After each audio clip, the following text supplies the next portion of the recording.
most warmly welcome. I know that the thing that Sonia mentioned very much was the connection of the inner and the outer. And so I'd be very interested to hear your personal experience of that. How do you think that these things work together? Because usually people look outside and whatever's going on is going on, and my own inner world is my private domain that only I know about, and I really don't think In the best of cases, we know. Well, most times we don't realize that there's a connection there. So I'd be very interested to hear your experience and understanding of that. Well, I'm not sure if there is an understanding, but I think there's a suspicion.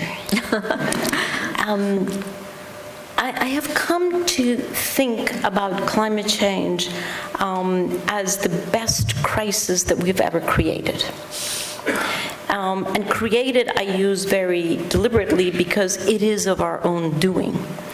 And I think it is a crisis, or science has told us it is a crisis because we're running out of time to address it. But the reason why I think it's the best crisis we've ever created is because it opens or it forces a learning that we haven't engaged in before. And the wisdom of not wasting any crisis is definitely here with the climate. So, in the spirit of not wasting the best crisis we've ever created, it might be interesting to do a thought experiment. What happens if over the next 10 to 20 years, we do everything that we need to do in the so-called outside world to reduce greenhouse gas emissions? What if, we move beyond fossil fuels and we regenerate the land and we reforest and we save at least some of the coral reefs, etc. Long list. Would that have been enough of a learning and enough of a harvesting of that crisis for the good? Now, I know that most people will say, well, in any event, whatever you have just said is very difficult. True, but moving beyond fossil fuels, regenerating the land, and all of that is only difficult from the viewpoint of the qualities of being and thinking that we have right now. And so to me, the best way not to waste the best crisis that we've all created is actually to take on the challenge of going inside and discovering who we really are.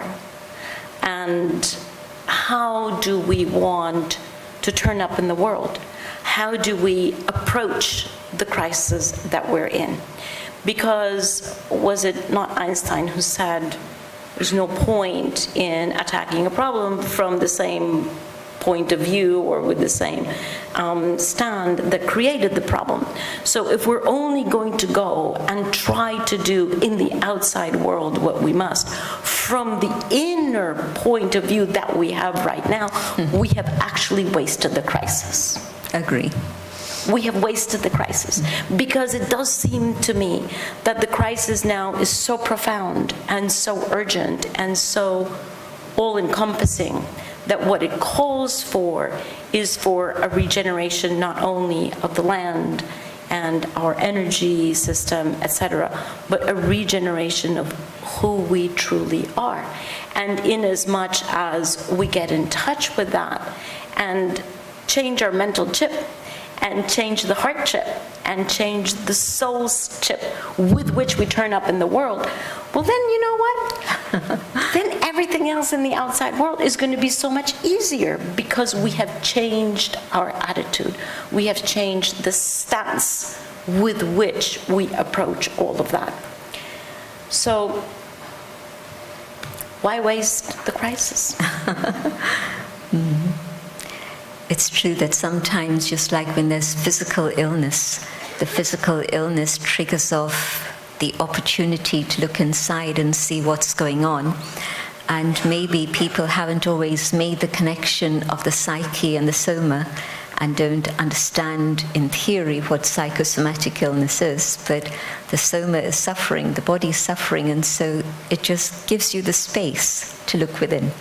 And then you begin to see what's going on, and maybe there's a connection between inside and the body. And so yes, the planet is sick, and we've made it sick. And so what are we going to do about it? And as you said, it's not just a question of a few forests more and things like this, but what is it that led to that crisis? Because you can create a beautiful garden, but if you haven't changed the mindset of people who are going to play in the garden, then they're going to destroy the garden again. And so the mindset needs to change. And I was curious when you used the term understanding our own selves, understanding our identity in a different way. And I'm not sure how you would explain that further, but for me it means coming to the very deep realization that the inner being, the being that I am, is a spiritual being. And so in that awareness of my own spiritual identity, then yes, I look at the whole world very differently, and I know what it is I need to do to be able to support nature, support the earth and the ecosystem, and to help it further develop and stay in harmony with it rather than destroy it and exploit it. Can I ask you to go a little bit further on that? Because I've been recently looking into the concept of regeneration. That is being a very attractive concept to natural scientists, and in particular to those who are working on land use issues, and who are very correctly saying that we need to regenerate those lands. And we actually need to, as we do that, we can tap in to the natural regenerative power of nature, because nature regenerates herself if we don't get in the way. But I would love to hear from you how would you describe the regenerative power that we have inside? Because all of that is linked. There is no such thing as regenerate land over here, regenerate the oceans over here, regenerate me over here. The fact is, it's all linked. But I would love to hear it in your words. It's a long story. I'll try and simplify it. My experience tells me that at this moment, generally, the state of the human soul and the state of the world, as you said, is linked together. And we're at our lowest ebb. And the evidence I have this for myself is that before I started to meditate, it was difficult to focus my mind. It was not possible to concentrate for long periods of time. Decision-making was a challenge, and I didn't realize what were the influences that were working on me. And through study of spirituality and spiritual teachings, I came to understand that, yes, this is a time when the inner battery has become discharged, but it's also possible to recharge that inner battery. But I wouldn't be able to do it myself on my own. There's something I need to do.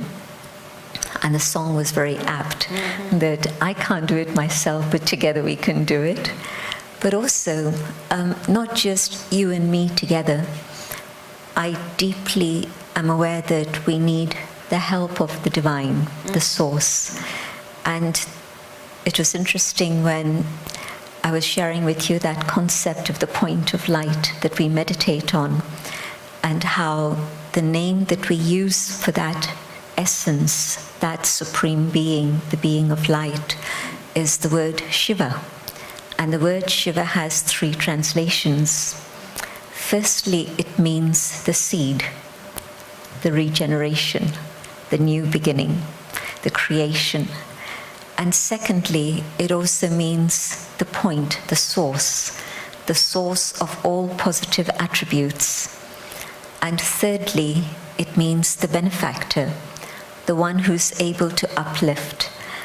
And so when I connect, coming to the awareness of who I truly am, the inner being, the soul, and when I, the soul, connect with the divine, then I'm able to draw that regenerative energy into myself, and that transformation that happens within my own inner world is the regeneration of the spirit.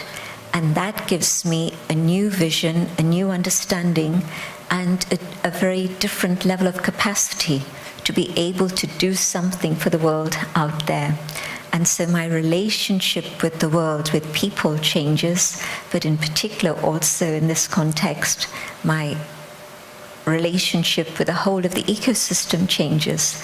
And so because there's a regenerative energy which is very powerful and positive, now I'm able to use that and apply it in everything that I do in terms of the natural world.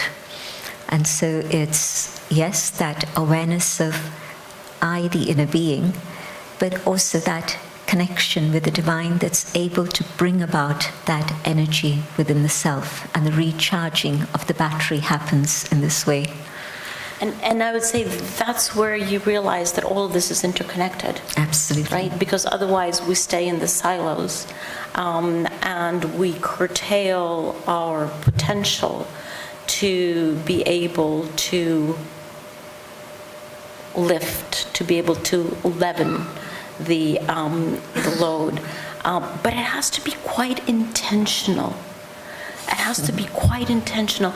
Recently, I was at an event with the wonderful Sir David Attenborough. And if some of you haven't seen Our Planet in all 8 episodes, I very much encourage you to see those episodes that he has recently narrated.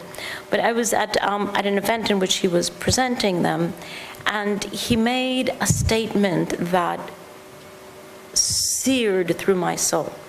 He said, "The Garden of Eden is no more." And for someone who's 93, who has seen so much in this world, who was born in the previous geological era, right? He was born in the Holocene, and we're now living in the Anthropocene. It's not that many people who can say, I was born in a previous geological era, and now I'm in another geological era. So, and he can say that. But I was actually quite pained to hear him say, the Garden of Eden is no more. And he said it in reflection, I'm sure, of the physical damage that we have caused out there in the natural world. Well, in my response to him, I admitted painfully that the Garden of Eden is no more, and therefore we have to create a garden of intention. Because it's not that we can just stand back and say the Garden of Eden is no more, and therefore we don't have any responsibility.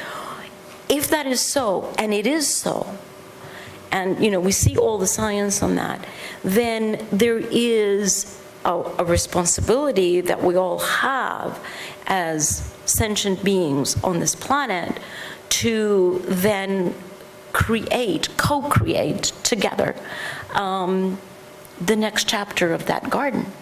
And if it's not Eden, because it's not going to be perfect, because we have lost 60% of the species are already extinct and 1 million on their way out. So it won't be Eden anymore, but it's got to be a garden of intention. It has to be somewhere where we go and with clear intent and very razor clear purpose define how we want to be in the world, how we want to connect with ourselves, how we want to connect with others, how we want to connect with nature, and how do we want to connect upstairs. because otherwise we're just crossing our arms and twiddling our fingers and just accepting that we have actually seen the demise of the Garden of Eden. And that is where I actually have a difference of opinion from those whose grief I totally understand and whose grief I share about the decimation that we have caused, but I just don't feel that we can stay in that grief.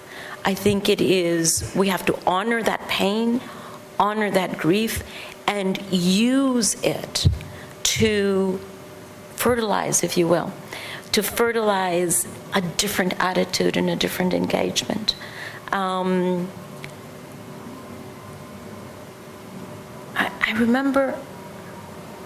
I remember one time when I was dealing with a very difficult issue, I walked out of the room, of the house in which I was, and I happened to be on a cow farm. And the first thing that I walked out onto was this huge pile of manure. Very odorous. And I stood looking at this huge pile of manure in front of me, and I thought, that's exactly what my life feels like right now. And then, but it was really it was 3 times as tall as I am. I'm not very tall, but 3 times as tall as manure is pretty big. And I looked up, and there was a beautiful sunflower growing out of the pile of manure. And I thought to myself, oh, there's a message here. There's a message here. And the message is, we can't avoid, the pile of manure piling in front of our homes, because it always does every day in different ways. But we can, with intentionality, we can coax the sunflower to grow out of the pile of manure, and to understand that the pile of manure is fertilizer for that. And as long as we only see it as the pile of manure, then that's the only thing we're going to get. That is a crisis wasted. If we don't waste the crisis, and we understand that the pile of manure is actually incredibly rich in learnings and in enlightenment and in taking the next step in our personal development, then we love the pile of manure until the sunflower comes out. And it's just, isn't it? I actually think the world is so humorous, because what a fun way to give me a lesson in a moment in which I really needed the lesson. Big pile of manure, sunflower on the top. It stayed with me forever. When we think about the subject of karma, usually people think about words and actions, and that's definitely very much connected with the whole subject of what you sow, so shall you reap, and that story of cause and effect and so on. But when you use the word intentionality, it reminded me that, in fact, even before the action is performed, and even before we think about the quality of that karma, it's the subject of intention. Mm-hmm. And what is the intention behind the action that I'm doing? Exactly. And so if I'm aware of intention, then I'm going to make sure that the intention is the highest, the cleanest, the purest. And in that elevated consciousness of good intention, then what I do is going to be able to recreate the Garden of Eden. Exactly. And I believe that it's not just that it's gone and only part of it is possible to recover, but I think actually things work in cycles. And so there was a Garden of Eden, and we've done what we've done, and it's us that have done it, and so it's all of us together that have to regenerate it and transform it. And I think that what's ahead of us is another Garden of Eden. And so And so, yes, I love your term, the stubborn optimist. And I'd like to think it's not just optimism, but I'd like to think that it's actually reality, that after the darkness comes the light. And so today, collectively, our intention to be able to do that which is noble and elevated, both in terms of what I can do for myself, so compassion for myself and doing that which I know is right and is going to be of benefit, but also in terms of my neighbors, and whether you're in Costa Rica or London, you're very much my neighbor. So whether we are doing something for the self or our neighbors or for the natural world, I think that intention is now, it has to be really that we want to not just save the planet, because the planet doesn't need saving, it's eternal. Fine without us. Exactly. But to have that intention of recreating, co-creating a very beautiful garden. And I think that it's possible, because humans, when they have the right motive, the right intention, are able to reach the moon. They're able to do that which was considered impossible. And especially if it's co-creating something with the power of the divine, then yes, what today seems impossible is we're only saying it's impossible because we haven't seen it happen. But if we start doing something, then we can see the reality of what can happen. Well, you're pushing all my wonderful buttons here. Because many years ago, I took on a commitment and to be true to a thought that I actually saw on somebody's mantelpiece. And when I asked him where did that come from, he had no idea. But what it said was, optimism, impossible is not a fact, it's an attitude. To which for myself, I put comma, only an attitude, right? Because, as you say, impossible, we tend to think that which we have not seen or have not done is impossible. But that's just because we have that attitude. If we change that attitude, then the impossible becomes probable, likely, possible, and in fact even unstoppable, right? And it's all about how we approach that, which brings me to the topic of optimism, because I have a very particular definition for optimism. So for me, optimism is not just blind hope or naive faith that things are going to happen without me doing anything about it.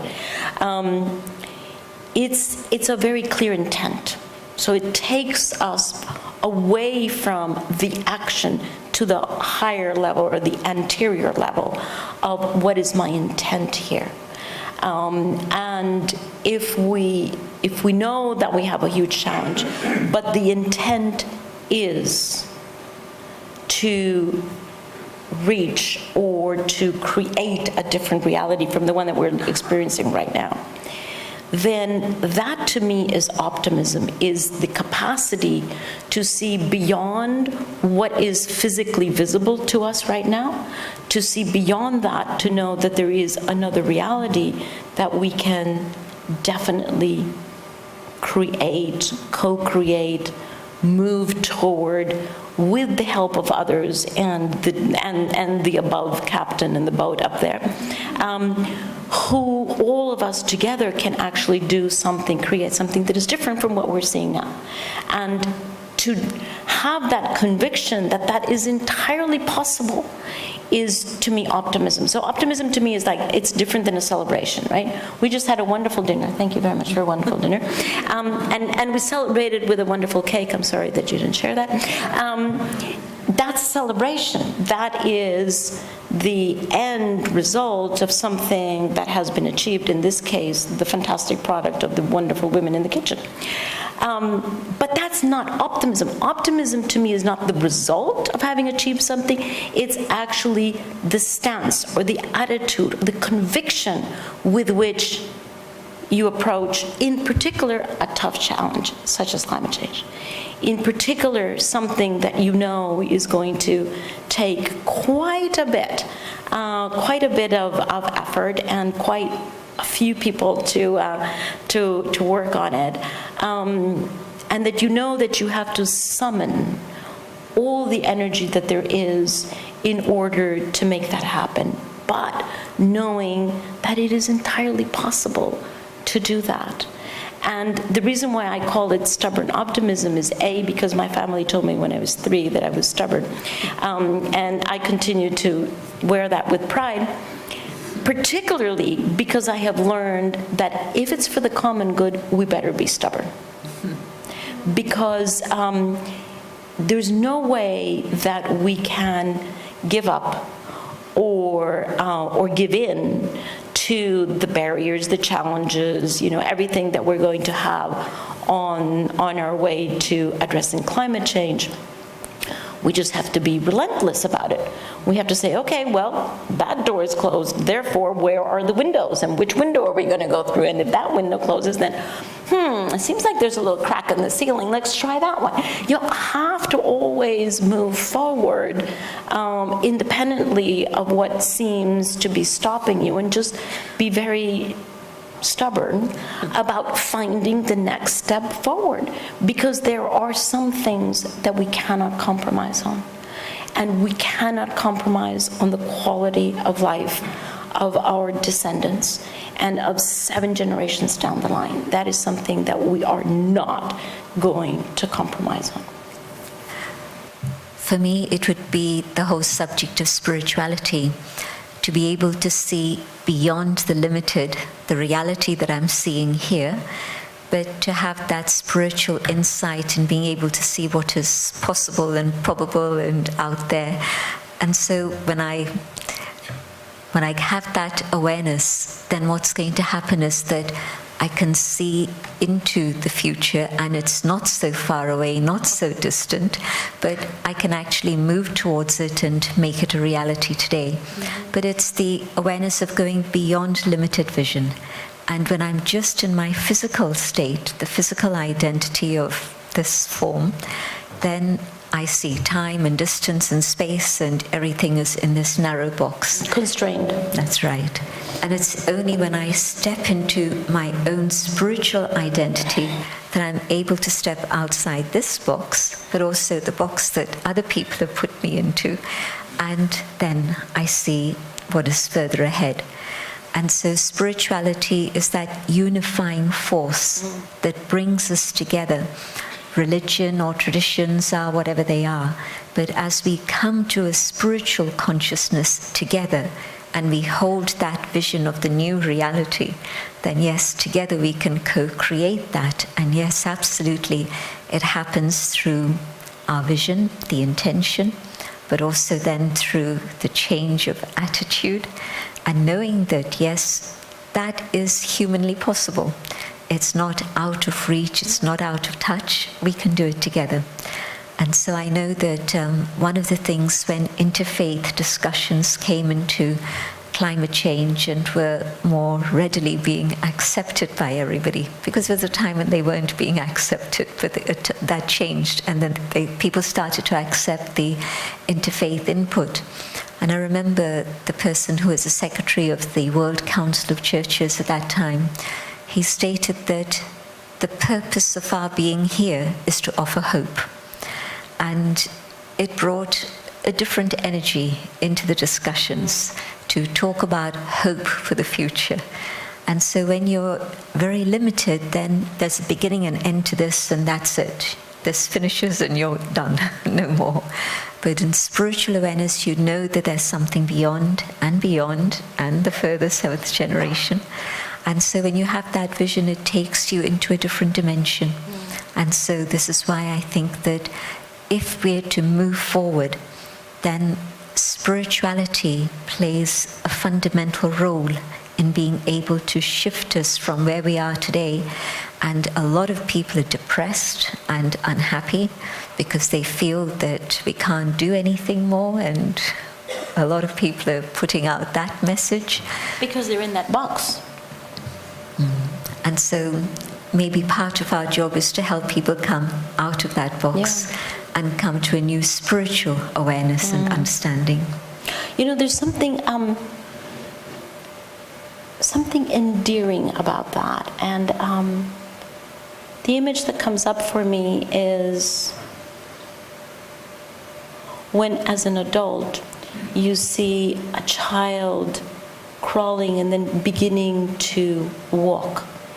And I'm sure that that child probably thinks, I'm never going to make it. I'm going to stay crawling for the rest of my life, right? Because it's really difficult. The first little times, you know, that they stand up and they fall again. And it's quite, when we see that, we as adults know that that is a transition. We know that that child will perfectly well be able to stand up and walk and run, and in fact, win a marathon if they so choose. And so it's endearing to see what I would say is the frustration of a child, with full respect for the child, but because you know that the ultimate reality is very different than the reality that is being experienced by that child right now. And in a sense, that's what happens, right? When we stand at in a different space and hold ourselves open to everything that is possible. And then we see something that seems like a crawling or first step effort. There's something almost endearing, or I would say even humorous, about that effort, particularly if it's our own effort, okay? Then you really have to laugh about yourself. Because if you can catch yourself thinking or putting yourself into the box and thinking this is the only option that we have. You know, we're just never going to stand up and walk and run. And we so often do that. But if you can catch yourself and distance yourself from that and see yourself in that box, it's actually quite humorous and very endearing, you know, about our human efforts. Just, you know, keep on going.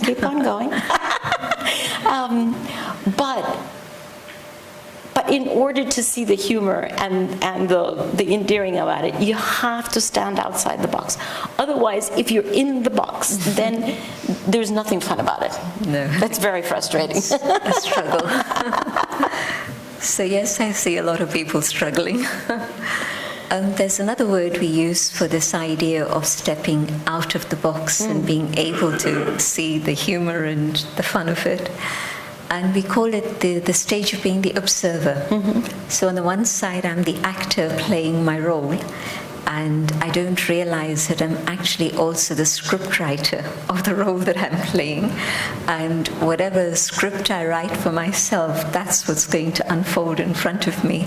So that's another very beautiful thought, to know that I'm not just the actor making the motions, but I'm also actually deciding what role it is I want to play in the context of you and me, but also others, but also the world. But I can also be something else. I can be the observer. And if I can detach and be the observer and see what's going on, then my vision again is expanded. Then I'm not just in this limited vision, in this narrow space, but I can see a bigger picture. And when I see the bigger picture, then I realize that, yes, although what I've done is maybe not the best, but now I have an opportunity with many others to do that which can be the best and create that transformation inside and outside.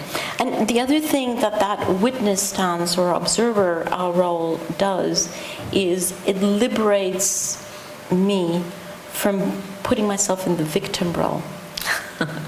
Which is something, you know, that we do unless we're conscious about it and extract ourselves from that constantly. Every day we fall into some kind of a victim role. Poor me, whatever, you know.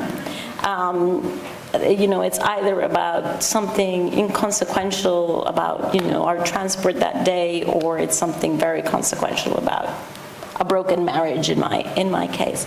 And when we conceive of ourselves as being only in that box, then it's very easy to export the responsibility of what has happened to everybody else who's in that box, or to one person. And so it wasn't my fault, it's because so-and-so did whatever. And then you start this very, very dangerous victim-perpetrator dynamic that I see, and I'm sorry, I always see in little pictures. I never graduated from kindergarten, so everything is in little pictures. And the image that comes up for me in this victim-perpetrator dynamic is a seesaw. Because the moment that I put myself in the role of a victim, I am at the bottom of the seesaw. And I have decided that I'm at the bottom because this person has done whatever.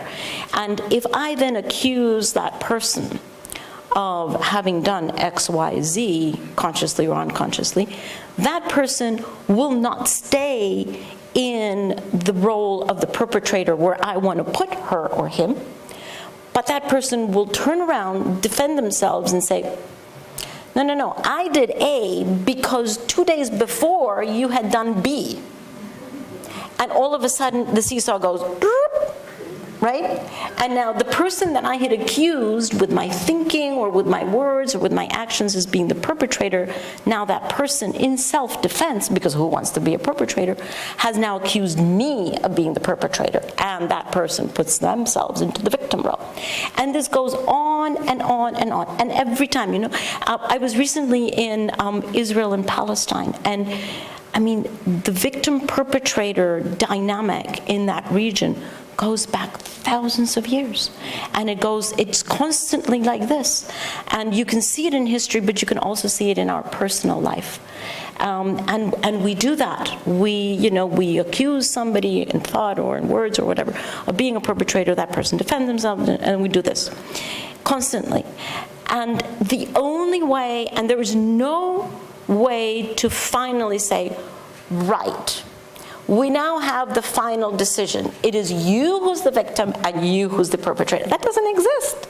The only way to get out of that dynamic is to stand outside of the dynamic and to see it from the witness or the observer role, and to understand that, yes, there is a human propensity to do that, but that I do not have to participate of that. And that I can stand and observe it, I can stand and witness it, I do not have to participate there. And by doing that, by standing outside and just observing it, in the best of all cases, you can see the humor of it, but it's very difficult to get to the humor very quickly. But you definitely get yourself out of the poor me thinking. And you really begin to see this from a much larger perspective. And as you do that, you're able to do that not just for yourself, or I am able to do it not just for myself, but I'm able to do it for the processes and the systems that I'm involved in. Because you have been able to take that observer role. Did I say anything that make any sense? I'm appreciating what you're sharing, and I just want you to take that the step further that you explained to us at some point, maybe it was in Iceland, how that changed the dynamic of the developing and the developed countries in coming to the Paris Agreement. Yes. So it's very, I'm still chewing on that. I'm still digesting it because it was such a big lesson for me that I'm like, wow, let me take some time to see that. So here's that story. To those of you who follow the climate negotiations, and even those who don't, you can imagine that given the fact that it is a historical reality, that it is the industrialized countries who have put the greenhouse gases up in the atmosphere that have caused climate change, and developing countries have not. They will increasingly in the future, but looking to the past, as we call historical responsibility, developing countries have no historical responsibility. And so that causes, in that negotiation, a north-south victim-perpetrator dynamic that has gone on per secula seculorum, or at least since 1992, when the Climate Convention was first adopted in Rio. Because, and in fact, in the Climate Convention, the first legal document that came before the protocol and before the Paris Agreement, it's very, very clear who's the victim and who's the perpetrator. Now, they don't use those words, but they certainly very clearly ascribe responsibility, different responsibility, to industrialized countries and to developing countries. Everybody agreed to it at the time, fine. Fast forward, Paris Agreement. We have worked for 5 years to get the countries from where they were, not talking to each other, throwing rotten tomatoes at each other, in 2009, worked to regenerate confidence, trust, dialogue, and we've been able to have the parameters of what can be a global agreement where everyone is going to participate, not just industrialized countries. And at certain critical time, the negotiation comes to a full stop for days because of this victim-perpetrator dynamic. And I'm sitting there observing this and going, this is really bad news, because the Paris meeting is coming up in just a few months. We really need to get beyond this. And here was the aha moment that came to me, because I asked myself, how am I contributing to this paralysis? How am I contributing to the victim-perpetrator dynamic that is stopping this agreement, and that is objectively the case, but is not helpful, and we have to get beyond it? And the answer to my question, how am I contributing to that, came loud and clear after a meditation session that I had, which was, I am seeing myself as the victim, the innocent, poor little me, victim of the breakdown of my marriage. And I am, in thought and in word, accusing my former husband of victimizing me. And I was fully convinced of this. And I thought, that's really interesting. So I am living into that dynamic. I'm carrying that dynamic with me. Certainly at night, because that's when I deal with my personal stuff, but also there's no such thing as leaving that reality and that sense, that internal reality. You can't live an internal reality at night and then, when the sun comes up and you go to the office, you leave that internal reality and you have a different, it just doesn't exist. Your internal reality is with you all the time. And I realized, oh boy, I'm taking that internal reality that I am fertilizing through my thinking and through my suffering and through my tears and all of this. I am taking that internal reality of a victim-perpetrator dynamic into my day job. Not intentionally, but quite effectively, because there they were, right? Smooth way, all the way.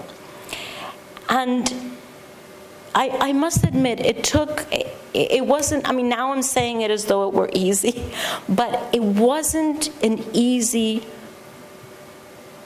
mental shift for me to understand that I was holding responsibility Not full, because there's shared responsibility, but I was holding a critical part of the responsibility because I was feeding that dynamic with my internal reality.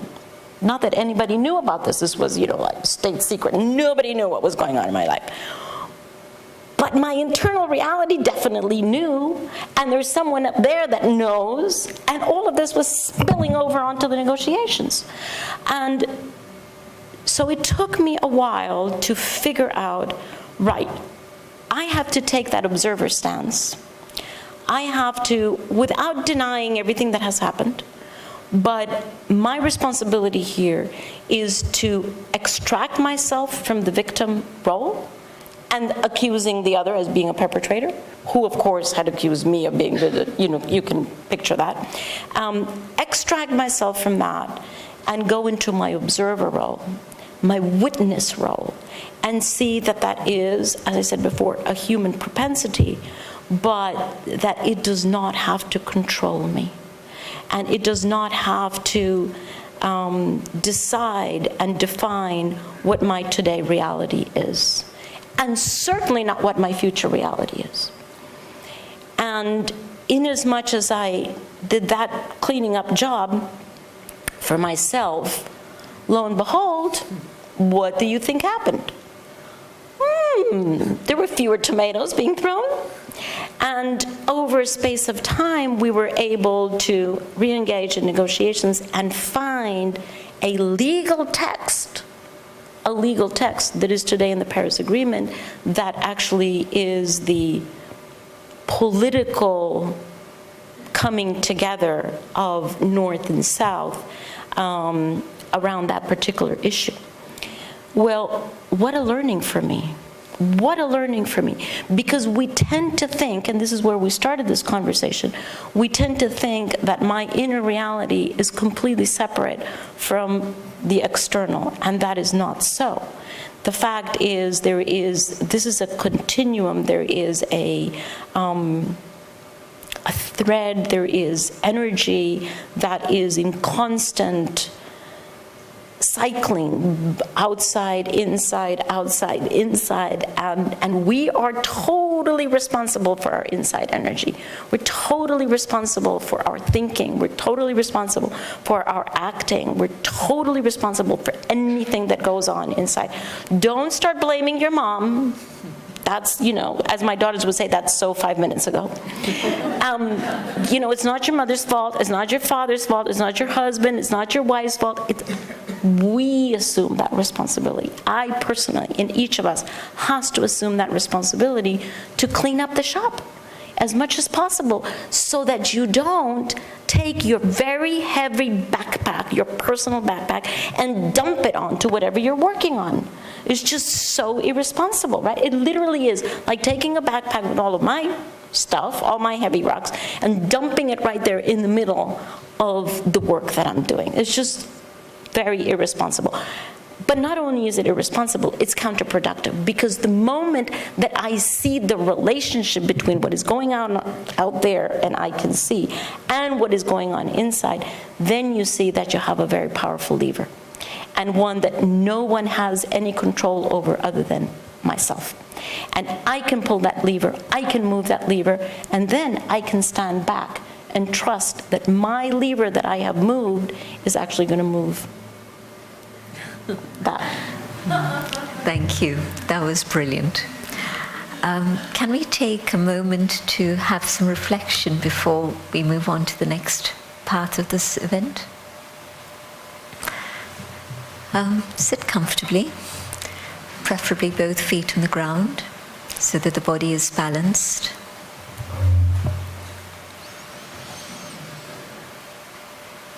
I've been hearing about the inner and the outer. I see the state of chaos out there. To what extent is it that I am responsible? But let me take a look inside. And going on that inner journey, I see that my thoughts are moving very fast. but let me watch my thoughts. And as I watch my thoughts, they slow down.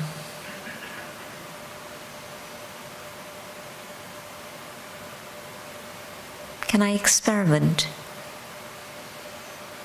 and see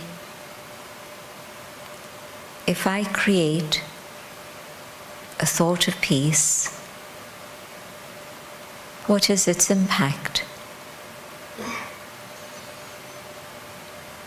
I hold peace in my thoughts, and peace begins to feel comfortable.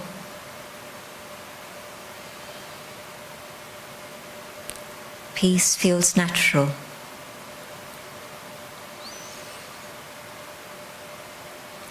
It feels as if peace belongs to me.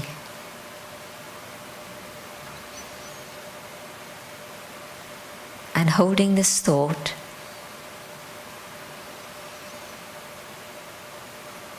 can I send this vibration out there?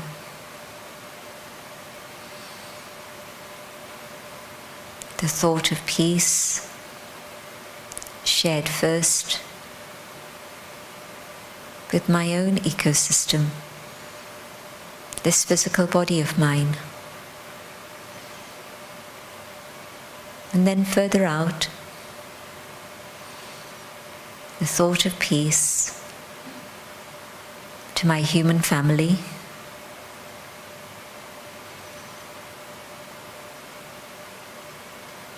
can I send that thought of peace even further? Can I send peace to all forms of life, so that they experience safety,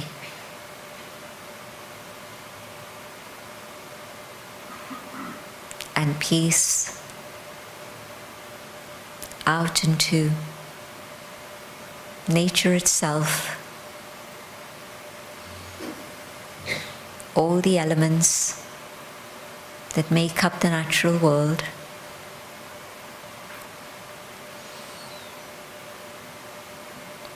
and our thoughts of peace touch nature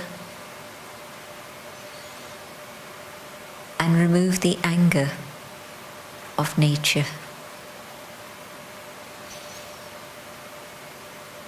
Our violence against nature has made nature angry.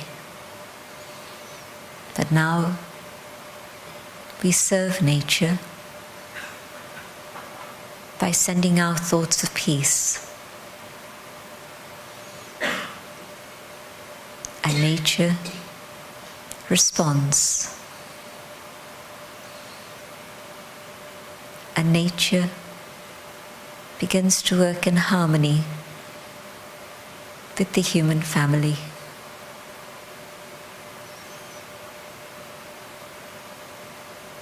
And our thoughts of peace create a world of harmony.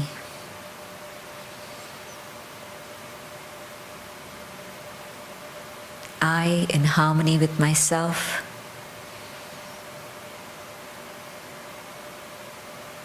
I in harmony with others around me, in harmony with all forms of life,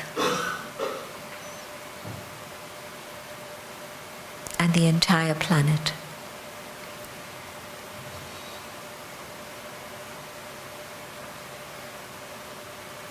I hold that awareness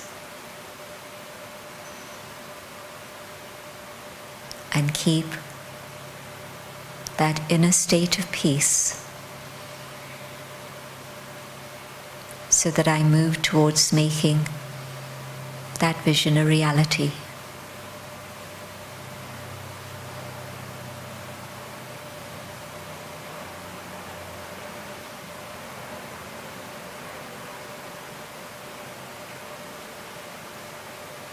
Om Shanti.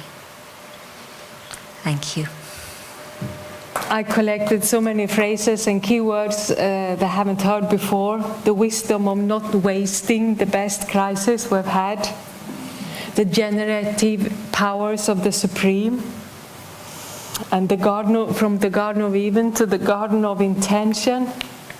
And we can't compromise on the quality of the life for next generation.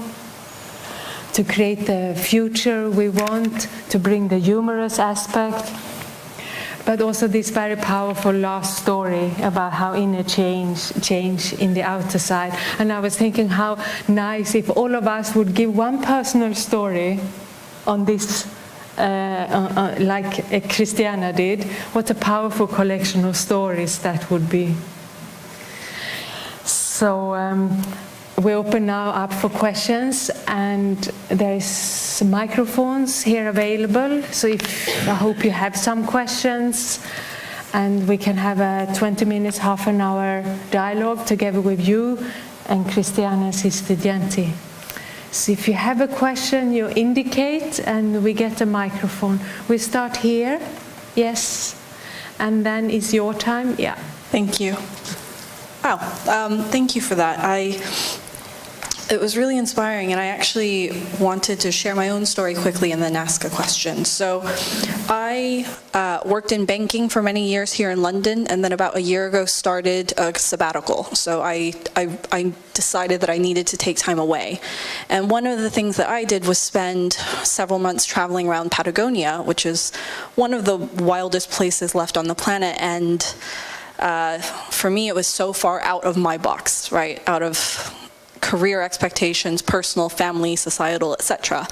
And upon coming back 10 days ago, after all this time away, back into the box, my previous life as such, it's actually been really overwhelming, very frustrating, but actually exciting in the same way, because I've come back with a very different intention, and all of the lessons I learned from nature and spending time there, I now have here, and so I draw on it a lot. But one of my spiritual teachers said something to me which I really struggle with. So he says about intention, he says, once you manifest that intention, the most important thing you can do is to let it go. And as I think in society we learned we have to keep acting. What decisions are you making? What are you doing? And that's what I'm struggling with right now is I know that I'm going to change my life off the back of the experience that I've had, the work that I want to do, etc. I suppose that's my intention, or getting there. But then how do you strike that balance with letting it go when in society, I don't think that's how most of us are geared.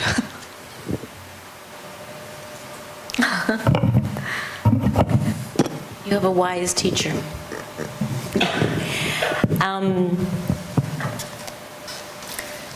The way I think about that is to set the intention and then hold it lightly. And I don't think that those things contradict each other, because you can, and at least I prefer to have an intention, to set the intention of where you would like to go, what is the reality that you would like to create and invite others to create, but not to get so completely attached to that when much higher wisdom comes and says, well, it's okay, but how about a little bit on this side? Then you close the door on higher wisdom. So setting the intention, I think, is critical, because what you do is you set a direction, but you hold it lightly, and you are open to a lot of energy, collective, individual, superior energy that comes and helps you sort of be on your way. And very often you end up in a much better place than you thought that you would. So I think the balance there, as I say, is to set the intention and then hold it lightly and be very open to wondrous things that will happen. Beautiful. So just a little bit of a different perspective, agreement totally, but when I have intention, then I know the direction that I need to go in. But if I focus too strongly on a destination, then I'm not able to do the things that I need to do here and now, because I'm just thinking about that. So I'm on track and I see the destination, but it'll happen. I have the total faith. I'll use that word. I have the faith that it's going to happen, but let me also give attention to what needs my attention here and now. There's a question up here. Thank you. I have, I guess, the same question at a personal level and a professional level. I strive to keep my environment also and with people that we share the same values, and in that sense with my friendships, which I consider the soul family, and sometimes a person reveals a certain kind of a character that you realize is not that well intended as you thought. And in situations like that, I clear myself from those toxic energies. But how do we navigate that? Because some of my friends say that my values are very strict and of historical proportions, and in today's world, people are so flaky in accommodating things by convenience that I don't go by, and now I'm seen kind of like radical or the minority. And so how do we do that at a personal level? So when you, I exercise compassion, not judgment, only that I do not want to feed that into my inner circle. And then at a professional level as well, I am also very careful with the associations of the companies that I choose to work with as a consultant. But the more and more, and I've worked with the G20 and other major platforms, but then you think, how do you not associate, let's say, with the Googles or the Facebook, and at the same time not speak just to the converted? So how to balance those? I guess the same kind of route, but at different levels. Thank you.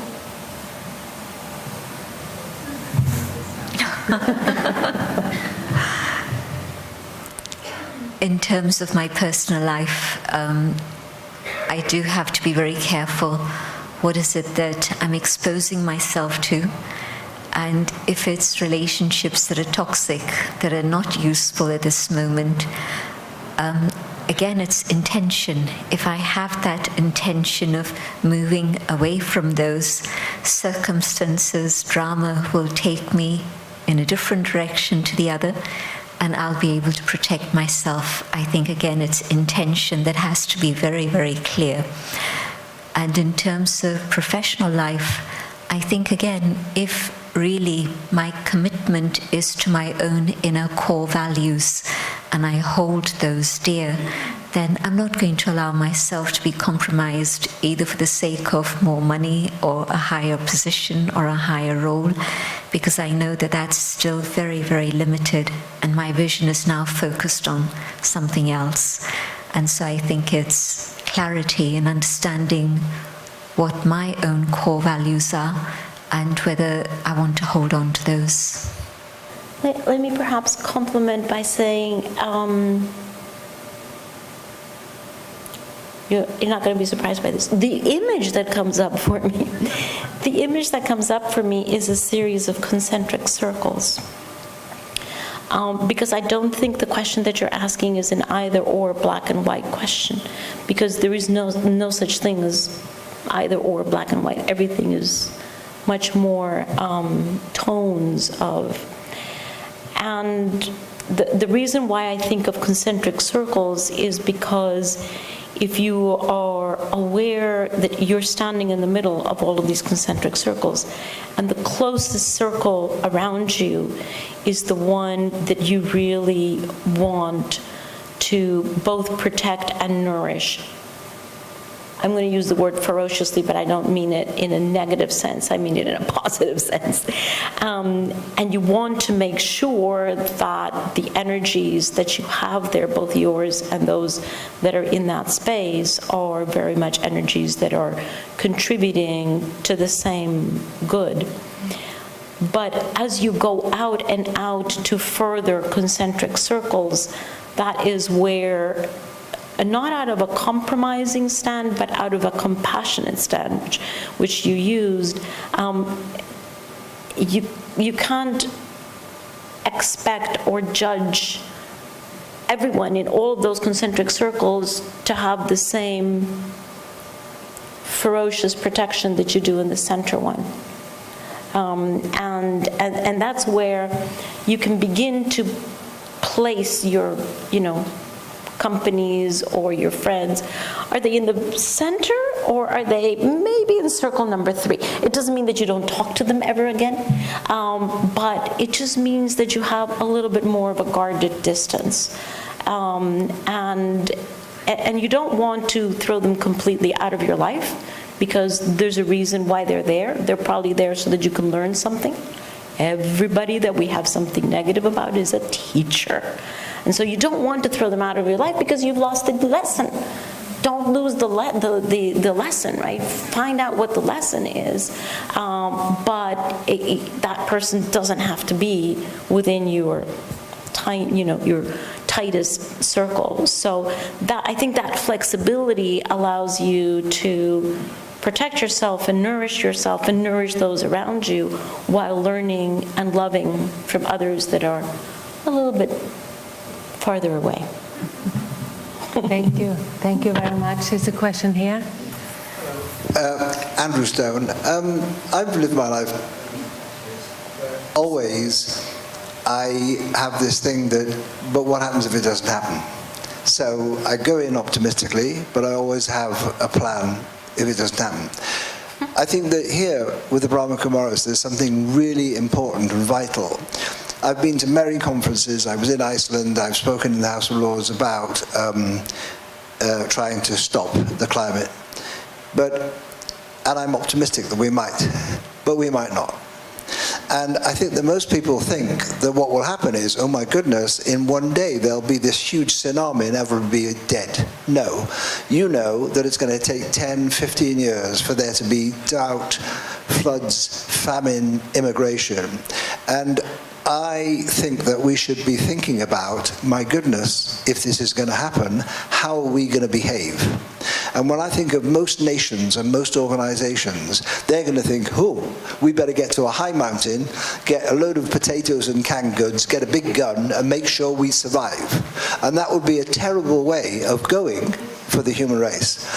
As the Brahma Kumaris are in 120 countries, I don't know whether you've started this, but I think that what we should be thinking about is, if this is going to happen, and as it happens, how are we going to behave? So if it is going to go that way, then what a beautiful way to go if you behave as is the wont of this place. And if we start setting that example as to how we're going to behave if it does going to happen, first of all, you'll bring to everybody's notice, my goodness, it could happen, we better change. And secondly, people might start behaving. So I just want to know if you've made any plans that way. What plans have you made?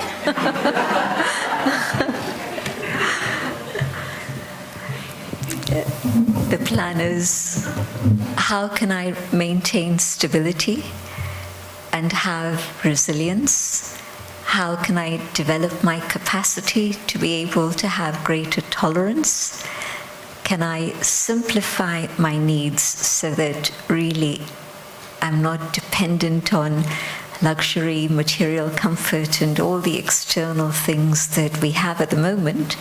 But what would happen if I didn't have all those things and we come down to a very, very basic lifestyle? Would I be okay with that?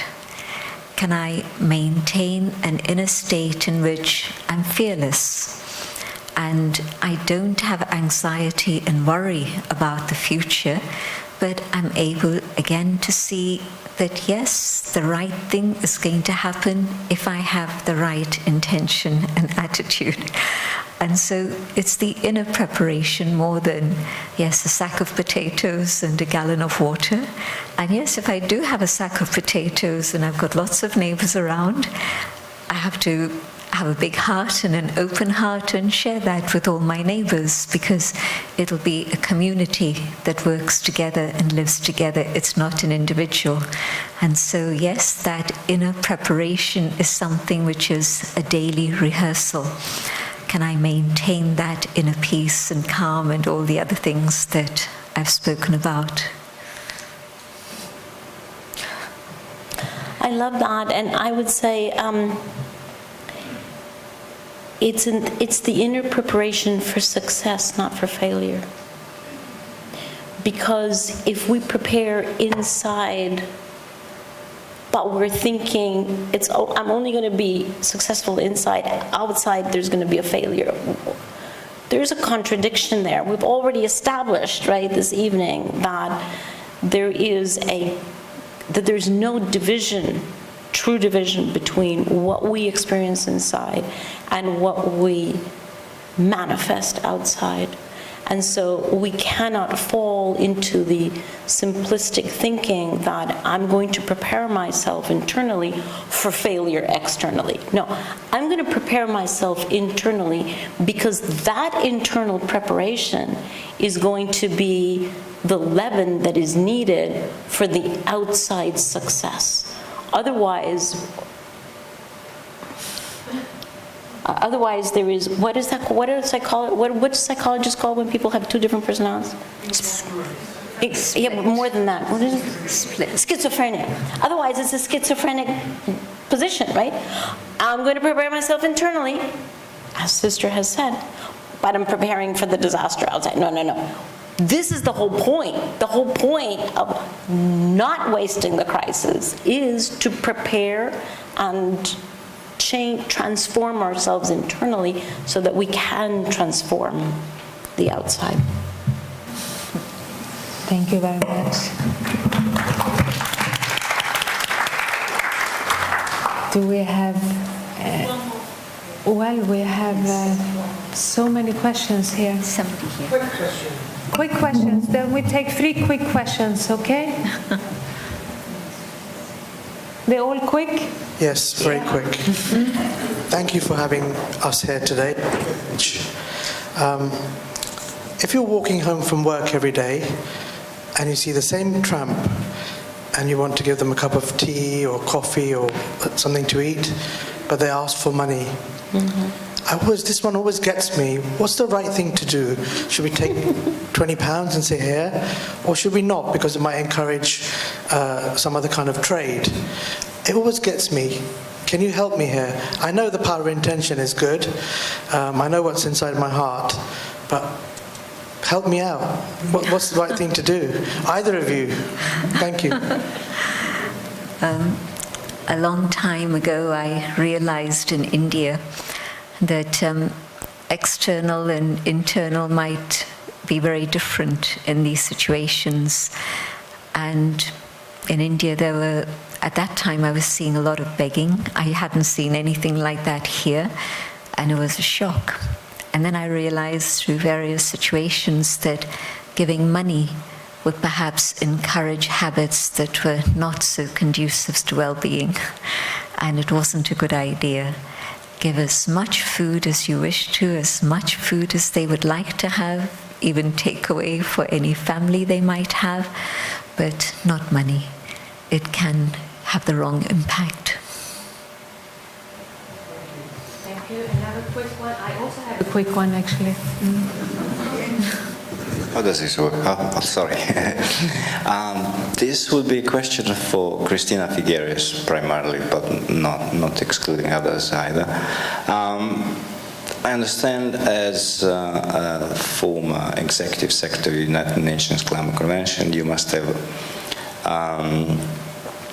been present to many meetings with the heads of state or representatives of the countries in important meetings regarding the climate change. That's a fact, I understand.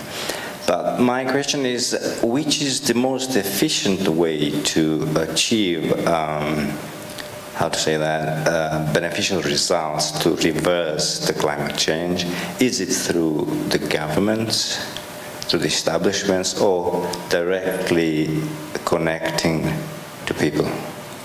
If we know how some governments are stubborn, how they... Always for the common good, of course. How it is difficult to overcome certain interests.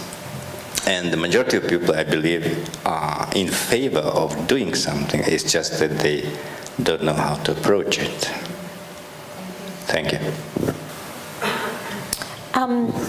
First, let me congratulate you for being able to pronounce that whole title that is completely unpronounceable.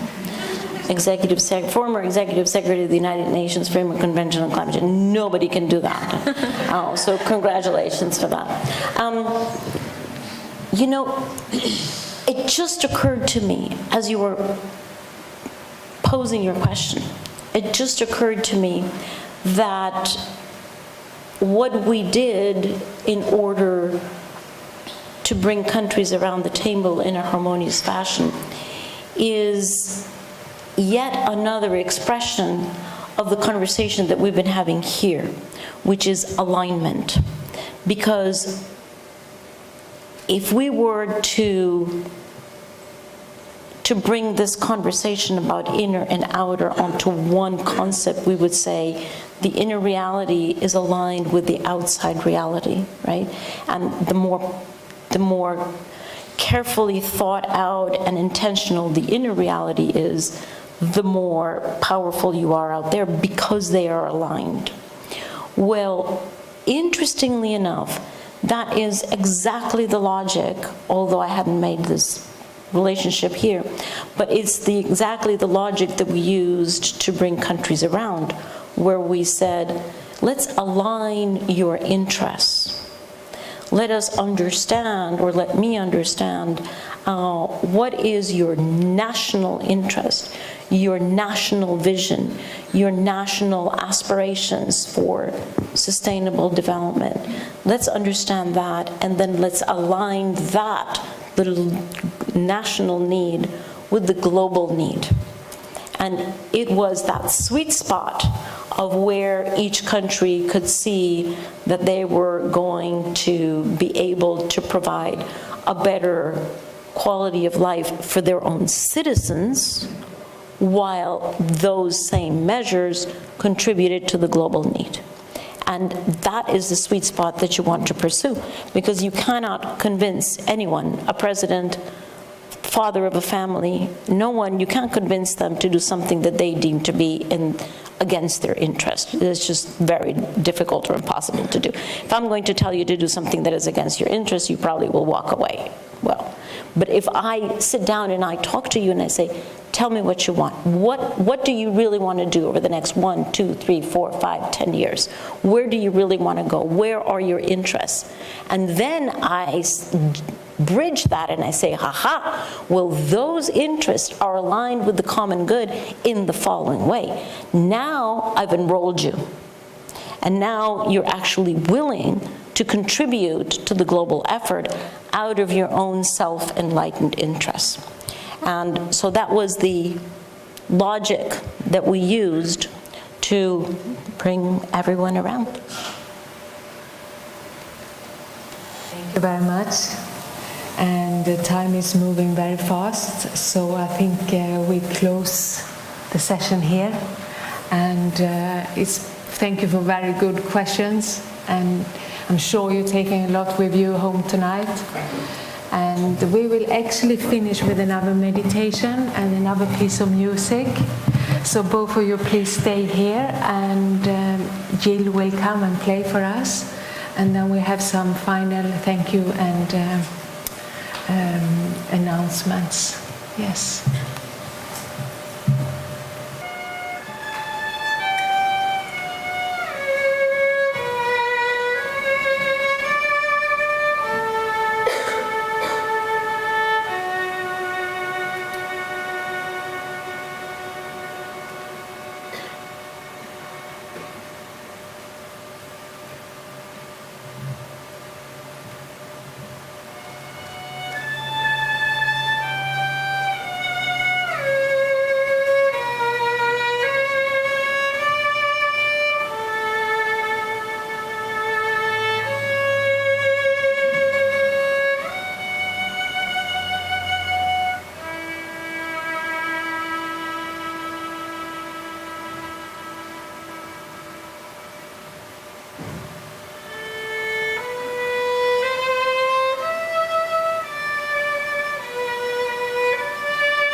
create a vision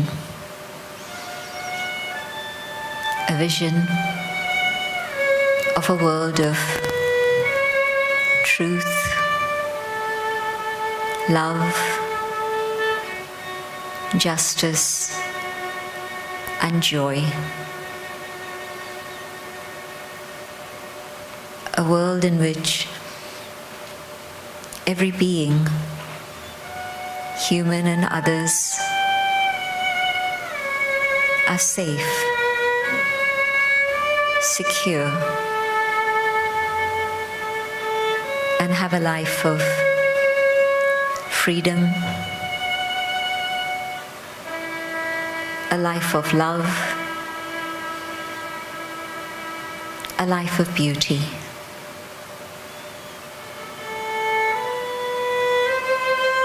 And I ask myself the question, what must I do today to be able to help create such a world?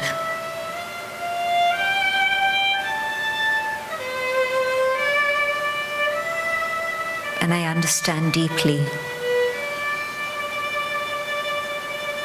that if I want to move towards such a world, if I wish to give a finger of cooperation to creating such a world, I need to embody those qualities within myself here and now.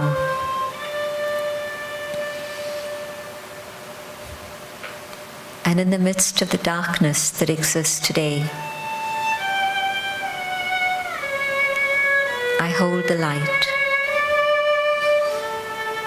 light of this vision.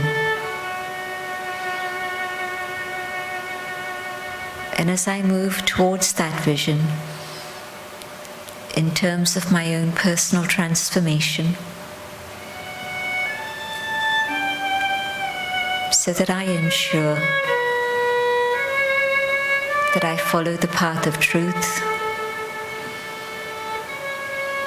the path of dignity, the path of love,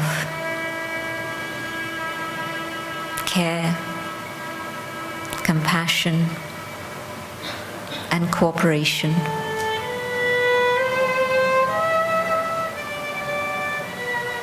I connect with others who share that same vision.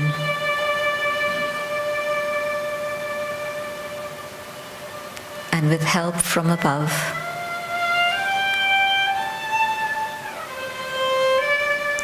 I begin to see more and more move towards making that vision a reality.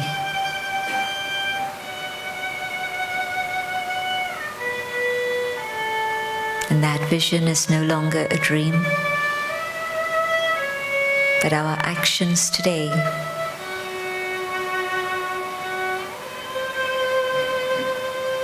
give it practical shape, and we create that world.